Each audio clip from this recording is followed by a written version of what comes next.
Hello and welcome to our UMS Basic webinar. My name is Kolja Knispel, Systems Engineer at IGEL Technology. I would like to give you an overview of our solution, speak about ports, give a demonstration, and show you where you can get help. Let's start with our IGEL soft and hardware. So we have our IGEL Universal Desktops, our thin clients. We have got our IGEL Zero thin clients, which have only one protocol. And we've got our software, the IGEL Universal Desktop Converter, which is possible to install on every x86 device. So let's see how we can customize the OS. We can customize it with UCB, it's a custom builder. We can customize it with shared workplace, with a partition update, or with custom partition. Then you will think to scale your environment. So you will think, do I need one or more UMS servers to get high availability or load balancing? Then we came to our main software, the UMS itself. UMS is it where you can manage all the thin clients. It's a dashboard, asset management, workflow automation, self-service portal, and you can even manage fat clients with it. Then you can extend your UMS, for example with EMI, a REST API interface, or with AIT, Asset Inventory Tracker.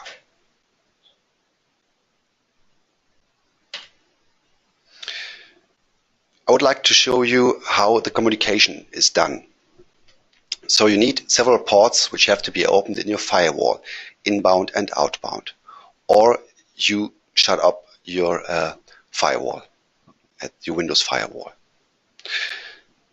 Also, it's a good idea to put a host record A entry to your DNS, which is called IGEL IM server pointing to the UMS IP, or alternatively a DHCP option.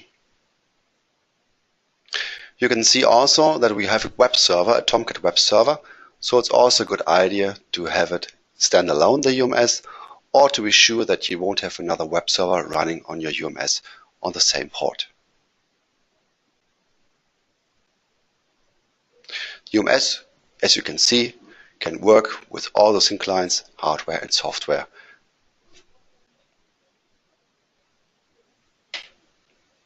Now I would like to give you a short live demonstration. Let's go to my desktop, and I just downloaded this file here from my igel.bits or from our website. When I install it, I will be asked how I like to install it. Of course, I agree here.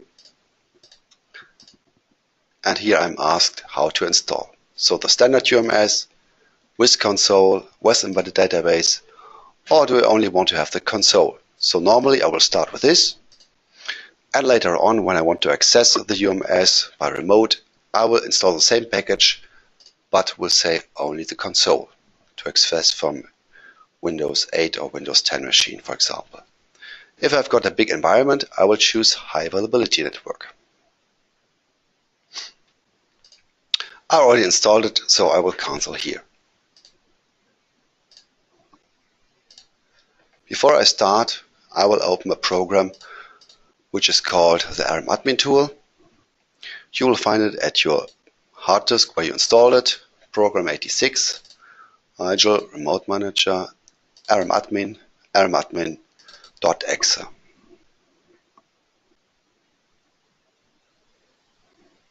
So there you see again the ports you need, plus the port 30005.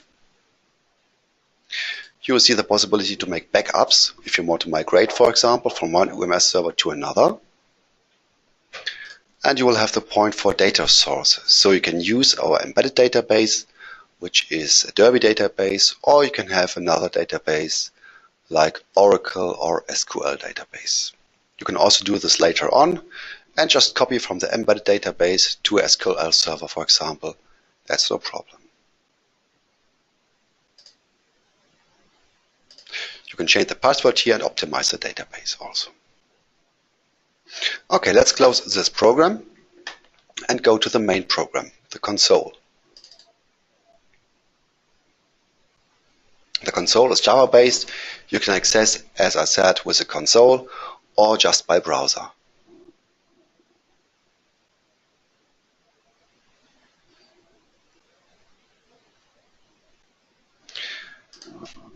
Top secret password here.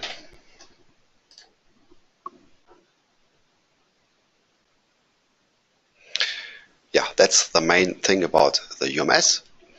First, we'll start with thin clients, and like in the Active Directory, I will tell where are they located and which firmware.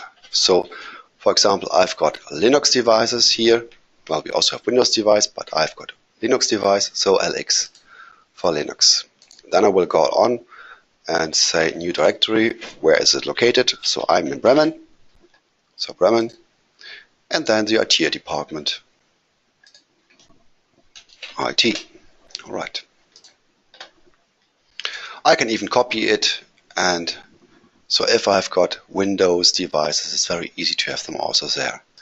So I copy, I paste it, and I just rename it here to Win. All right.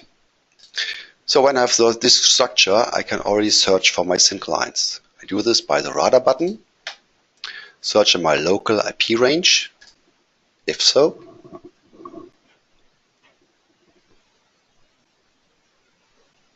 There's it found.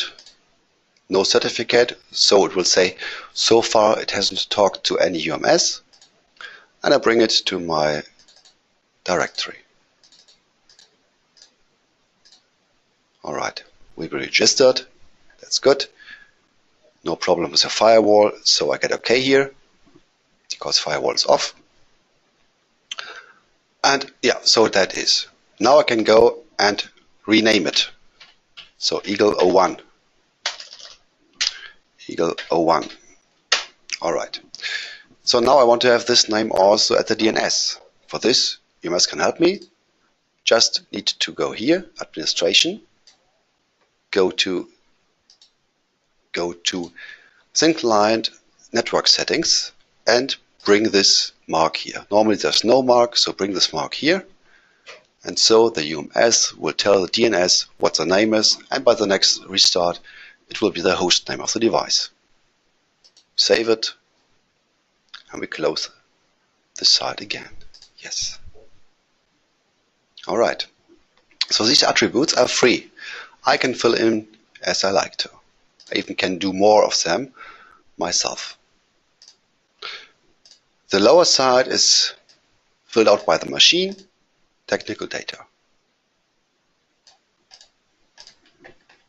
Now I can go on and bring profiles to the machine. Also make profile folder, so Linux profiles. I do a new profile, which is called LX. So it's version 10, and I do shadowing, for example. Always look on the right firmware, so it's a 10, and always use the newest, the latest firmware. You can even assign a 10.03 on a device which has got a 10.01. It's no problem, and we recommend to do this, so you only need the newest firmware-based profile. All right.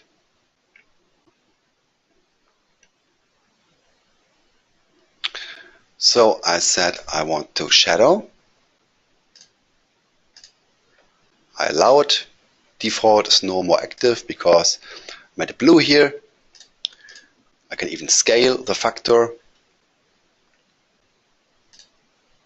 And I save it. So profile number 1 is ready. New profile. RDP session.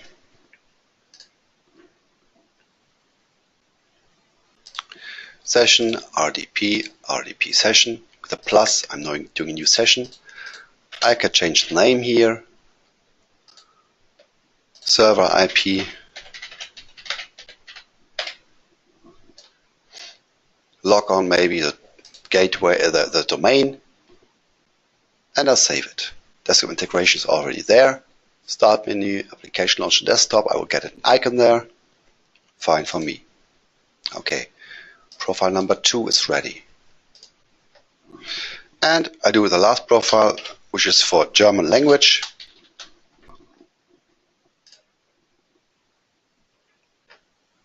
I go to user interface, language.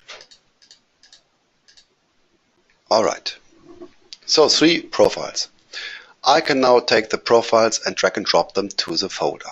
For example, I say German should be spoken everywhere, so just on top. This works like GPOs. It will be inherited down to the thin client. I say shadowing is also fine here at the top. But RDP session should be used only here at the T department. So I also, as I said, I can use the drag and drop, or I can use this alternatively be on the folder and assign it here. Just another technique, but same result. So RDP, fine. I say here now or next reboot, that is always asked by you. So normally in demo environment you will say now, and in productive environment you will say next reboot, because sometimes the thin client will reboot by assigning a profile. Alright, so, and when I'm standing on the device with a mouse, I will see assigned profiles. Indirect assigned profiles by LX, LX, and by the polar IT. That's also, it will be inheriting down to the folder. If there are profiles on the same folder, or if there's, let's say, if there is German language up here and English up here, English will win, because it's a GPOs, the much more nearer profile will win. Alright, that's about profiles and inheriting. And then we've got master profiles. Please read the instruction as told here if you need them, if it really makes sense for you to use them. Template keys and groups. Also, it's better to understand, to read them, what they do. Let's shortly say they have variables. For example, you don't need to do 20 profiles anymore if they're very similar. You've got one variable like the IP address, and only this you will change. And the rest you won't need to touch. You won't need to do 20 profiles for pretty similar settings. Firmware customization is about the design of the local IGEL desktop. You've got these possibilities: wallpaper, start button. If you have wallpaper, you'll choose JPEG, for example, or PNG.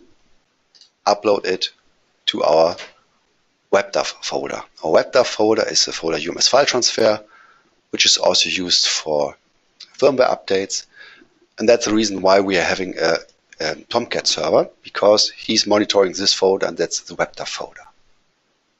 So if you choose upload it, you can also take it and then drag and drop it like a normal profile to the thin client folder. Okay.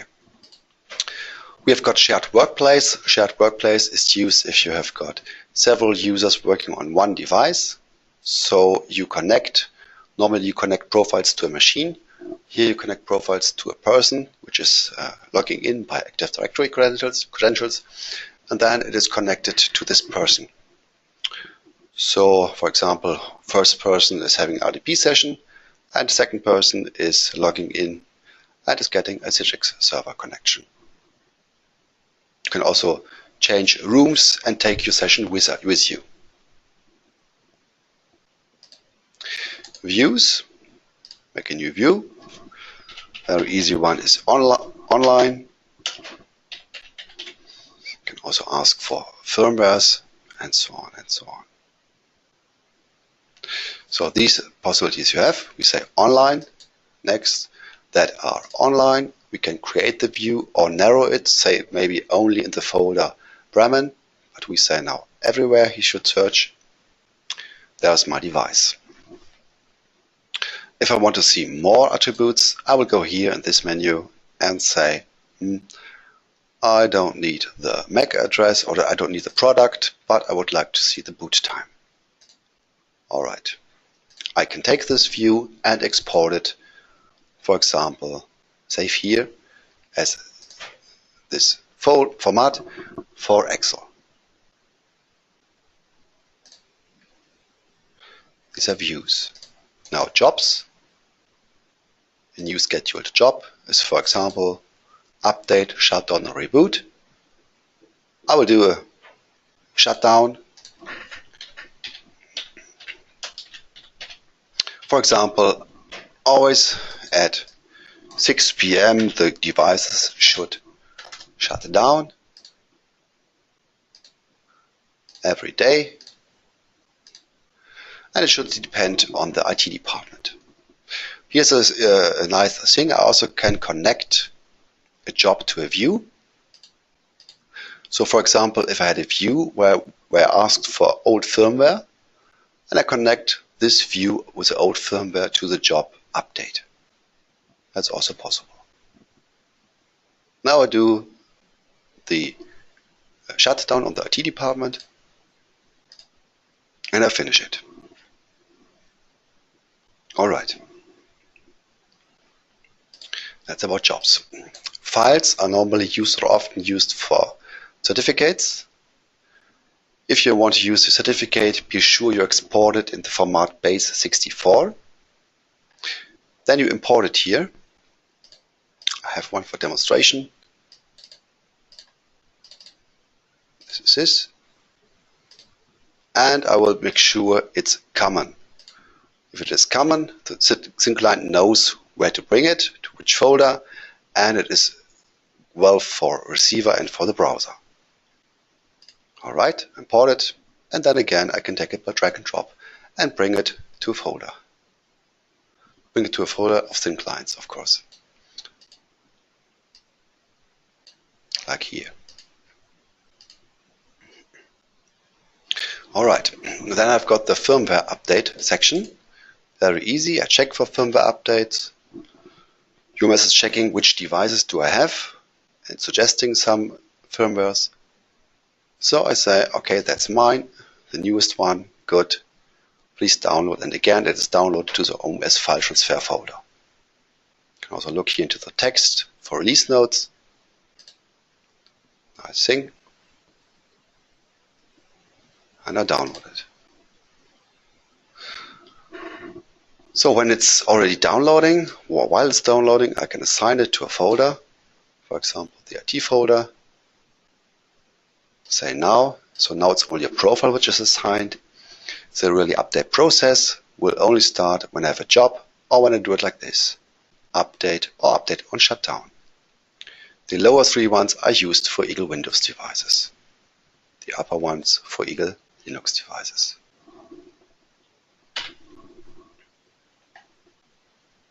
So this is the main thing about the UMS. Now we are going to the administration. We've been there, that's already said about this thing here, about the network names. Interesting thing is IGEL Cloud Gateway, new product. They can manage your thin clients even though they are not in the VPN. It's an appliance which is installed in a DMZ or in a cloud, and you can access the thin clients even if they are home office. You can bring configuration on the device. Then we have got the administrative tasks. So that's like making an update, making a backup, scheduled backup of the UMS database. These possibilities you have mostly use create backup. Good thing to do. And we've got the default routes. That's a good thing if you want to have automatic enrollment. So you can do a new directory rule. You say, well, last known IP, normally often used to use an IP address. So you know from 10, 10, 10. 1 to 10, 10, 10, 254. All these devices, if they boot, if they're just very new and they just boot, I say, okay, put them in this directory. Maybe I can tell, okay, just for Bremen. First we put them in Bremen. I apply these two things and I finish. And so now it will happen. Things are booting, machines are booting, and then they will occur here. Make sure that you, as we told you beforehand, you have got a host R record to your DNS, IGEL IM server pointing to the UMS server IP, and that's it. Then it's working. You also see here a little blue sign which says, okay, you have got directory roots.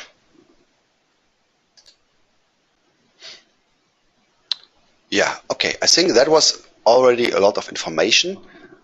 The rest is going very deep, and you can read it also in our eDocs. So I would like to bring you back to the presentation.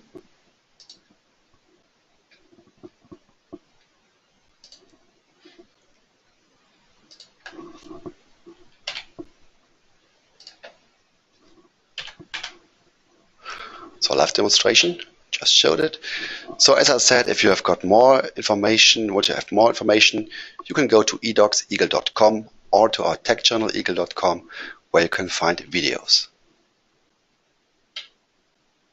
Yeah, so thanks for your attention, and goodbye.